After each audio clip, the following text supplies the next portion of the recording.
What's up, guys? Welcome to Daily Dose of Reddit. This is your host, Zach, and today's subreddit is r/EntitledParents.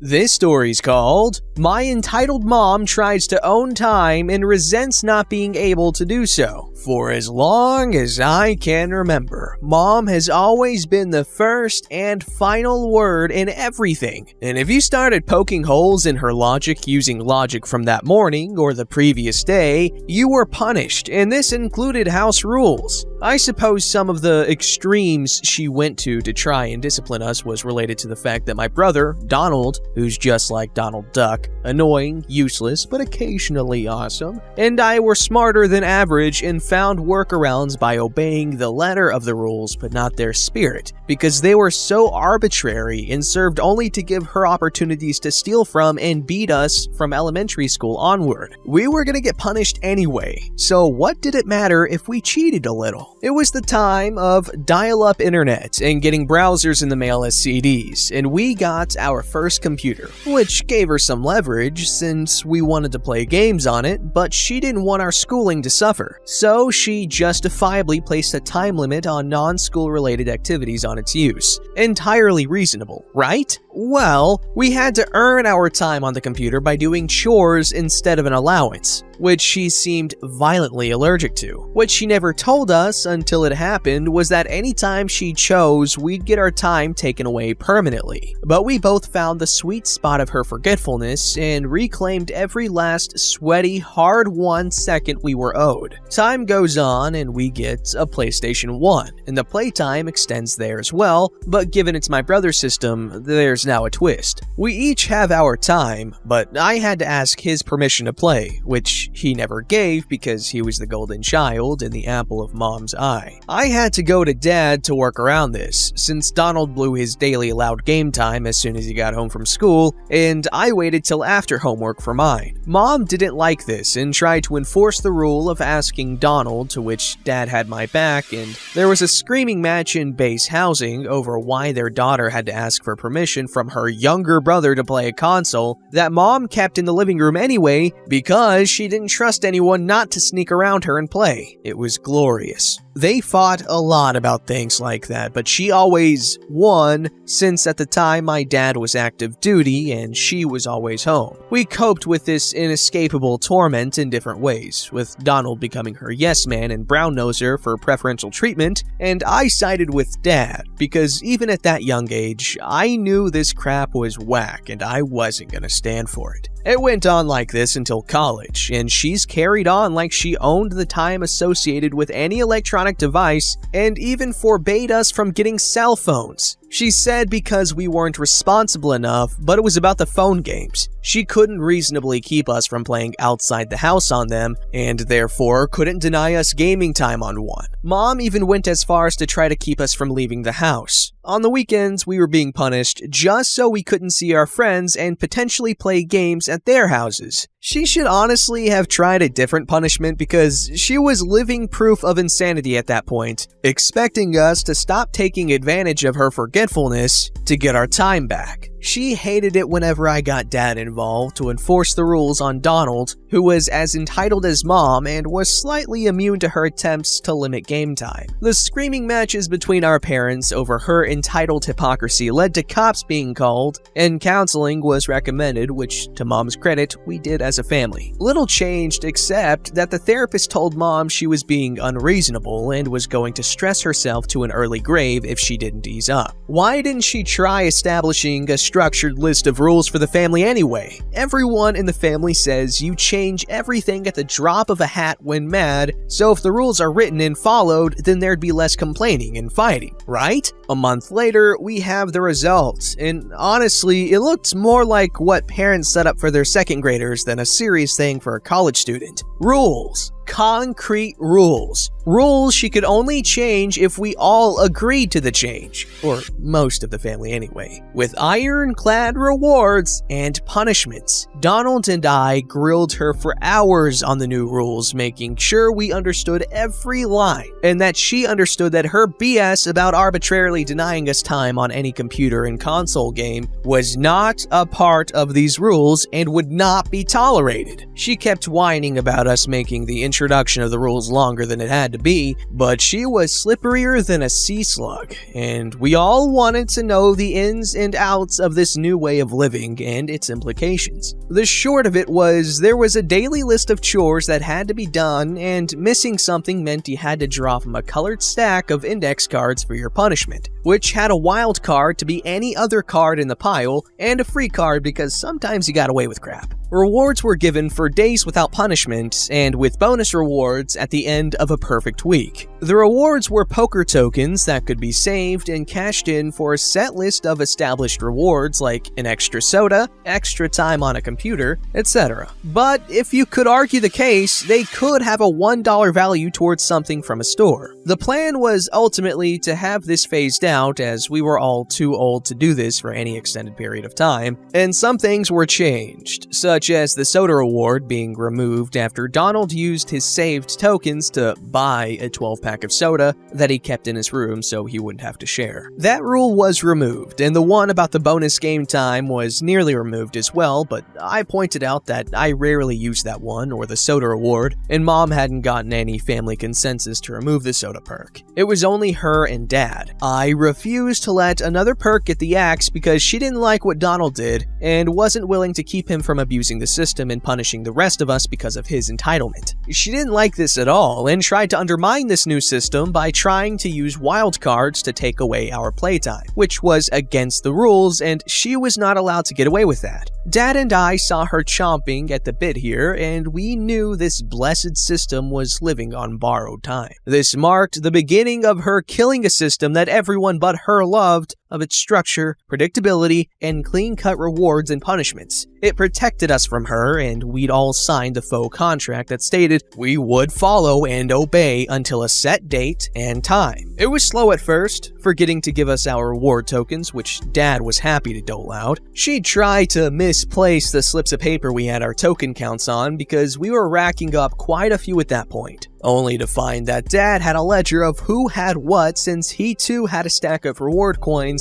and he knew what that moist bint was up to. I had to get a ledger that I hid in a torn stuffy because I'll be damned if she didn't try to find and get rid of anything used to track our accumulated rewards. Around this time, our internet provider announced a deal. If we got a brand new Wi-Fi router, we could get a deal on it and a month's accelerated bandwidth for half cost, or upgrade to the next best router, which required LAN cables. Dad, Donald, and I were all excited at the thought of the wireless router, as Mom had taken to turning off the internet to individual rooms after throwing a fit to have the router placed in the hottest balls garage over her car. Not a good place for a router, but perfect for a vindictive, unemployed housewife on a power trip. Needless to say, we didn't get a Wi-Fi router, and her behaviors just got worse towards the rule set that kept her in check before, and her antics by unplugging LAN cables meant our schooling suffered as courses were migrating to incorporate online classwork. The therapist had given us a time frame to observe this rule set before phasing it out, and we weren't even a quarter of the way through it when Mom flipped her entitled crap one day and went storming down the hall to where I was perched on a chair in front of Donald's PS3 loading some game, and she burst in like a bat out of hell, red in the face and steaming with a brown smear on her ankle. "Oh, P, you didn't pick up all the dog's crap yesterday before you mowed the lawn, and I got it all over my foot. You lost your game time." "That's against the rules. Gotta make me draw a card, Mom." "Fine, have it your way." She stormed down the hall in her waddling, limping glory and slammed my set of punishment cards on the kitchen counter with a look of unfiltered joy on her face. We had all been marking our cards for months with various stains of sauces when cooking, so we knew what we were in for, and my top card was free, so I pulled it out and showed it to her. Free. "Wait, that's not fair. Draw another." "Sorry, Mom, but failing to pick up doggy dollops only requires one draw, and you knew there was a chance to draw the free card out of all 32 of them. I don't have to draw, and it's against the rules." Mom turned a lovely shade of purple as I turned away and had my hour of playtime. This was the final nail in the coffin of that rule set, and Mom took all the reward tokens from everyone and threw them in the trash in front of Dad, who confronted her as it was against what the therapist had said and wasn't done with general consent. A shouting match ensued, and it ended with Dad pulling all the punishment cards and throwing them out with the tokens and dumping wet coffee grounds on the whole mess to ruin her precious index cards. Dad said that if she had solely decided to break the rules and disregarded the therapist's warnings about this kind of thing to stop having to reward good behavior, he was going to ruin the punishment so she couldn't arbitrarily punish with a broken system. She eventually started screaming she was going to call the cops and tried to drag Donald and I around the house with her as a human shield, despite Dad having never been physically violent to her and screeched to be left alone or she'd call the cops. It was like she thought we'd be okay with returning to the way things were before, only with a lot more unpaid chores and requirements of us. She just couldn't let go of her own ego long enough to let the therapist-approved system work and undo the damage she caused over 25 years, and refused to admit she did anything wrong. I still remember to this day the dumbfounded look on her face when Dad dumped the coffee on the pink, green, and white cards that she adored. To be honest, the system would have worked better for elementary kids, but she was too busy being an entitled control freak to let such a thought enter her thick head to entertain that maybe certified child therapists knew what they were saying at that time. And she was messing us up from a young age with her BS. Nor did it cross her mind that it would take a lot more than 7 months to undo said damage that had been ongoing since then, along with all the other trauma from the abuses she delivered unto us all daily. You know what? I'ma say it. This was a really good story. Plus ultra, that's an entitled parent. Holy crap, that sounds like a horrible home life. This was a really good story though. It was really well written and it was really long, but it didn't drag on at all. I was interested the whole way, which is impressive. What did you guys think? Let me know in the comments below what y'all felt about this story. I liked it. That mother, problems. That dad, why did he pick her? Come on, man. What's with military people being so trigger happy with the freaking wedding rings? Gosh.